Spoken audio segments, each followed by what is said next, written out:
New at 5, 2 people are now in custody accused of killing a West Tulsa man back in October of 2020. Now, court documents say Terrence McCrary and Antonio Gardner robbed the victim, shot him, and left him for dead. I covered this at the time. It was really, really sad. Fox 23's John Acebus is live with what he discovered looking into this case. John, you found there is another case out of Muskogee, actually, involving one of the suspects. That's right, Sarah. And again, you of all people would know that this was a very brutal crime.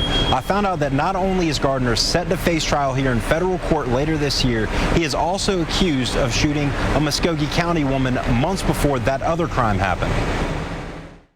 Terrence McCrary and Antonio Gardner are now both in custody, charged with killing Philip Luster in Tulsa, according to federal court documents. The case goes back to October of 2020. Before it went to federal court, the case was filed in Tulsa County District Court. State court documents say a 3-year-old child walked into a convenience store and said his father, Philip Luster, had been shot. We interviewed a witness in 2020 who remembers the horrifying scene. The only thing I kept hearing was, "Daddy, Daddy, get up, please get up." Court documents say it happened after Gardner and the victim arranged a drug transaction. We spoke with Tulsa police after that shooting. Well, it's awful. I mean, a 3-year-old watched his dad get murdered. Documents say police were able to identify Gardner after the killing thanks to McCrary. But in recently filed state court documents, McCrary went from helping police to being seen before the crime with Gardner and identified by bloody footprints left on the scene matching the Jordan Retro 12 shoes he was wearing. Gardner faces trial for that case in October of this year. If he's convicted,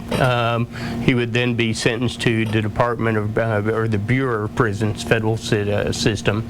We would then issue a writ of habeas corpus. We would then bring him back to state court. Muskogee County District Attorney Larry Edwards says Gardner is also wanted in Muskogee County for another crime that happened 3 months before the killing of Philip Luster. He was charged with shooting with intent to kill of a victim here. It was a drive-by shooting. That charge has been pending for quite a while.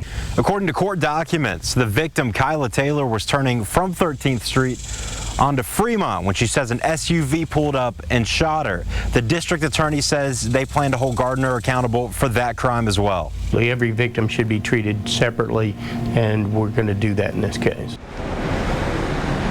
Gardner is set for jury trial on October 16th of this year with pretrial motions starting on October 3rd. Covering news that matters, John Acebus, Fox 23 News.